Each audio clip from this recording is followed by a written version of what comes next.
Hi guys, welcome back to the Home and Homestead. Today we will be doing part 4 of a multi-part series of Pear Harvest Projects using pears from our pear tree on the property. And today we will be making pear juice. And if you have watched any of the videos from the earlier part of this series, you will see that each time I saved the peels and scraps from those pear projects and I put them in a freezer bag and I put them in the freezer, and now I've taken them out, so I will use the pear scraps, as well as I have 2 baskets full of just small remaining pears.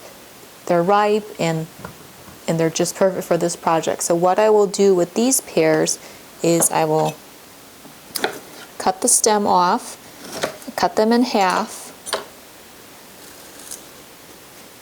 and use my loop corer and take out any bruised or overripe portion and place them in this large bowl. This is a 16-quart stainless steel bowl. I can link that in the description box below. And in here we have 6 quarts of water and 9 tablespoons of the Ball Produce Protector Fruit Fresh. And that just prevents the pears from browning while we prep them for the steam juicer for making the pear juice today. So for using the Ball Fruit Fresh Produce Protector, you use 2 quarts of water to 3 tablespoons of the Produce Protector, and it's a powder. Then you just stir it up, and it works very well to keep whatever you're working with from browning. I'll use a loop corer, and I take the little bottom part off too because I don't want little specks of black in my juice.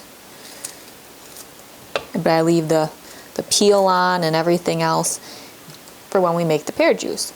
So right now I have the juicer warming up. I have the bottom portion is where you put the water in the steam juicer, and I have that coming to a boil. And once that comes to a boil, we'll head over there and I'll show you the juicer equipment in greater detail, how to set it up and how to use it.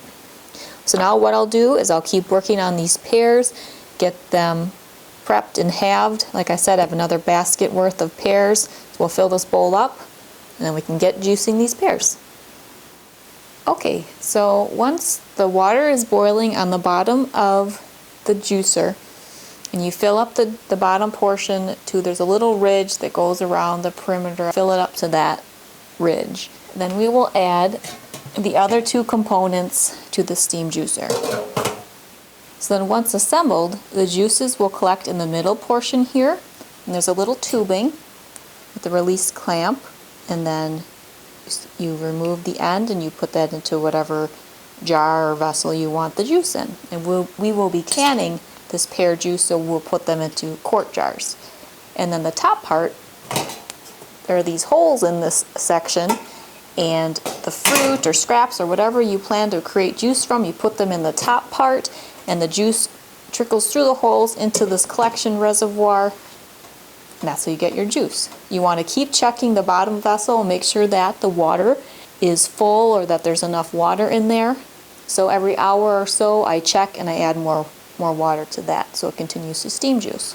So now let's add pears to the top portion. I also have some scraps that I will be getting juice from as well. I didn't want to waste the pears. And you can add sugar as an option. They recommend in the manual a half cup to a cup of sugar if you're doing pears. And you can fill this top portion all the way up. And it has a lid that I'll put on once filled, and that'll help lock the heat and steam in and help get the juices from the pears. You can also do this with apples. So if you're making, say, applesauce or apple pie filling, and take the scraps and put them in the top part, and you can make your own apple cider or apple juice.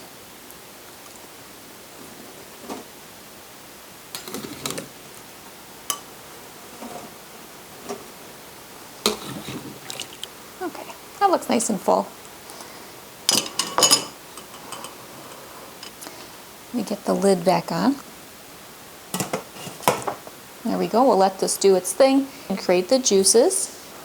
So once the juices accumulate in this center pot, there's some tubing here with the release clamp that stops the flow of the juice.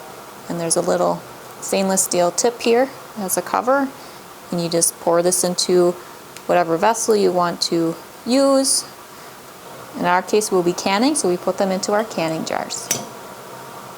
I will also link in the description box below the steam juicer that I have here, in case you're interested in doing this sort of a project with your food preservation and in the kitchen. Alright, so I've added all the pear pieces to the top steamer portion, and the juice pot is nearly full. So we are ready to add some of this juice to our canning jars, and we will be using quart canning jars today for the pear juice. So what I have set up here is on a stool I have another 16 quart stainless steel bowl, and that way that can catch any dripped juices that may come out of the spout, and we won't make hopefully too big of a mess in the kitchen. So we'll just unhook a little clamp, remove this little stopper that's on the end here, and then just loosen the closure, and the pear juice will come out.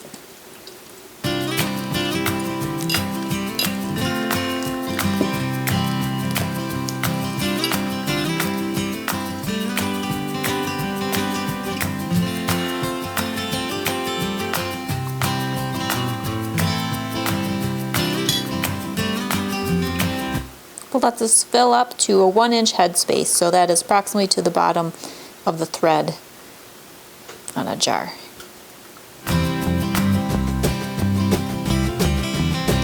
Get the jar started here.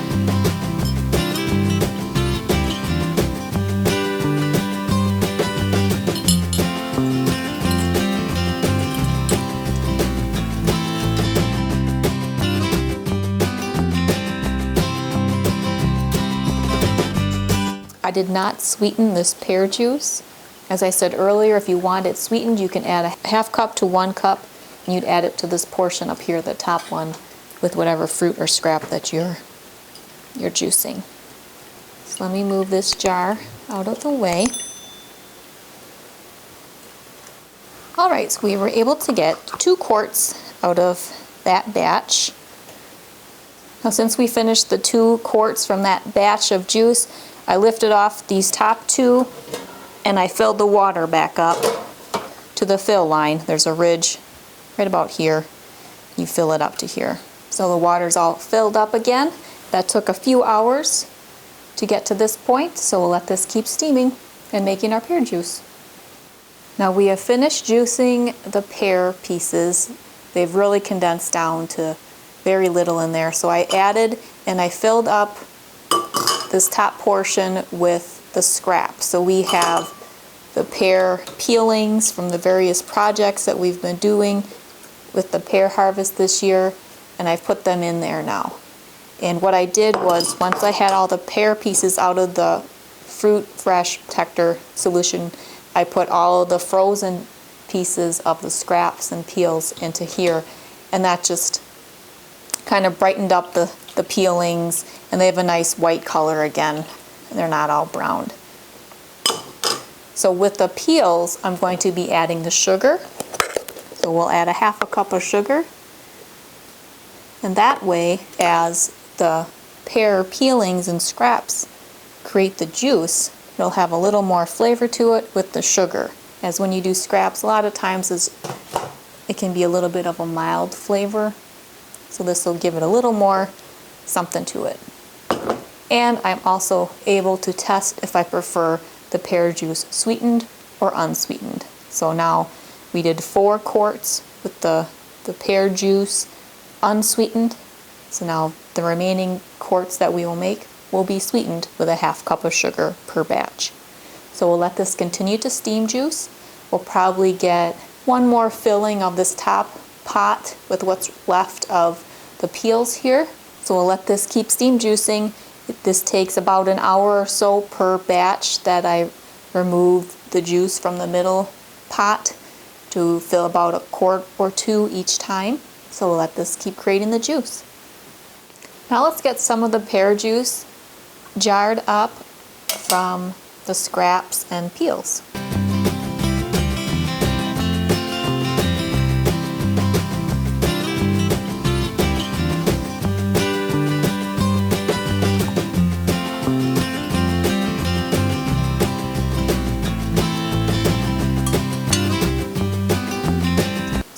We're looking for a 1-inch head space here, so I'm just removing a little bit of the extra juice that went into the jar, so we're to the proper head space. I'll put the clamp back on.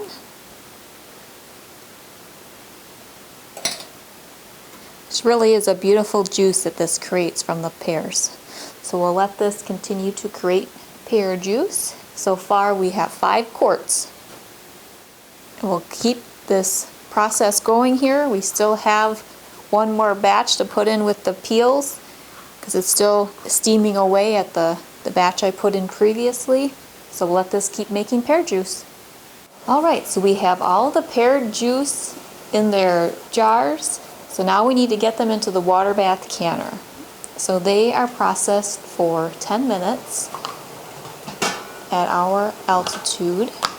So in the bottom of the water bath canner I have a jar plate, and then I just place the jars directly on that. And when you water bath can, you want the water to come about an inch or two above the tops of the jars so that they're fully submerged in the canner. Let's see if I can get these last 2 jars in there.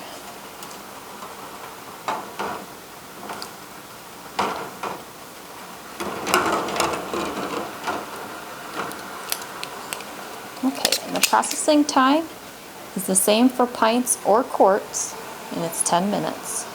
And that is all dependent on your altitude. Let me set the timer for 10 minutes. And what I mean by that, based on your altitude in feet, you may have to increase your processing time by the minutes listed there. So just something to be mindful of when you're canning. Alright, we'll get these processed, and we'll come back when they're finished to take a look at the final product. The processing time is completed, so let's remove the lid. And then we'll let these sit in the canner for about 5 minutes. Then we'll move them over to the cooling and sealing area and see how our pear juice turned out.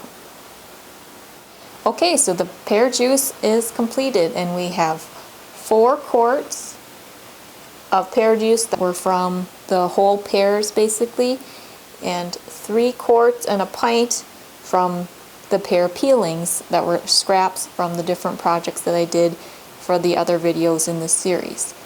And I added sugar to the peeling pear juices, and I added a little dot on the lid so I know the difference when I place them on the pantry shelf. And I had a taste of this while I was making it, and it's rather tasty. It's very reminiscent of a apple cider. I could see having this warm in the winter be a very comforting and delicious drink on a cold day or night. So I'm looking forward to using this pear juice in recipes and as beverages throughout the year, and having this on our pantry shelf just from taking scraps and pieces of pears that I wasn't planning to can and making a product out of it that I was able to preserve. So if you want to check out more ideas of what to do with your pear harvest or recipes involving pears, check out the remaining videos of this year's Pear Harvest Project ideas. And there are other food preservation videos, as well as organization, some recipes and in the kitchen, and home decor if you are interested in those type of topics as well. So thank you for spending time with me in the kitchen using the steam juicer.